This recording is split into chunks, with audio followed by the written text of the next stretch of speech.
Cette manager qui ne comprend pas pourquoi ce gars dans son équipe semble aussi désintéressé. Et c'est pas le cas du tout. Ce monsieur en question, il est très très bon. C'est dans une entreprise de la tech, mais juste, on a oublié un truc qui est évident.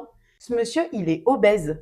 Il dit rien à personne, il enquiquine personne et tous les jours il se déplace devant ses collègues avec son énorme surpoids. On s'étonne que ce monsieur n'est pas à l'aise, on lui dit tiens tu vas prendre la parole devant la centaine de personnes dans l'entreprise. Il ronchonne, il n'a pas trop envie.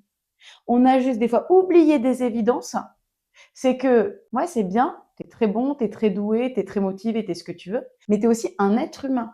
Et l'être humain, il y a aussi cette surface qu'on a qui n'est pas négligeable, dont on a parfois besoin juste de se rappeler quand on est habitué de travailler avec les mêmes personnes. J'ai eu dans mon entreprise une personne qui a travaillé dans l'ombre parce que justement elle avait du mal avec ça.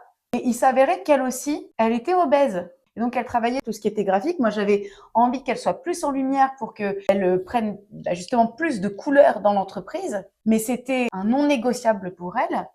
Et je parle de l'obésité, mais ça peut être plein d'autres choses. Oui, et je voudrais rajouter que nous sommes dans une société en France qui a un regard particulier sur la différence et que aux États-Unis, je suis allé à Los Angeles, le regard est complètement différent. Non seulement là tu parles de l'obésité, mais ça peut être aussi un super beau mec. C'est-à-dire le mec, c'est Alain Delon. Je dis, un serveur, c'est Alain Delon. En France, le mec, tout le monde le regarde. Ah putain, c'est Alain Delon, le mec.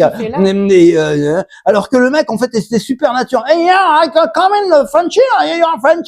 Rien à foutre de l'apparence. Et c'est vrai que on est dans une société ici, en France, où l'apparence est énorme. Et quand tu vois les commentaires sur les réseaux sociaux, comment ça casse, comment ça flash, et en même temps, jouer à un jeu, non, attention, nous, on ne juge pas, on n'est pas dans le jugement, on n'est pas machin, on est parfait, quoi, on est géniaux. Ouais. Il y a quand même un aspect comme ça de ne pas recevoir l'autre tel qu'il est, frontalement, dans une acceptation totale et ouverte, tout en faisant semblant d'être super généreux. Attention, moi j'accepte les différences. Et puis il y a une espèce de double. Et tu le sens ce malaise, hein.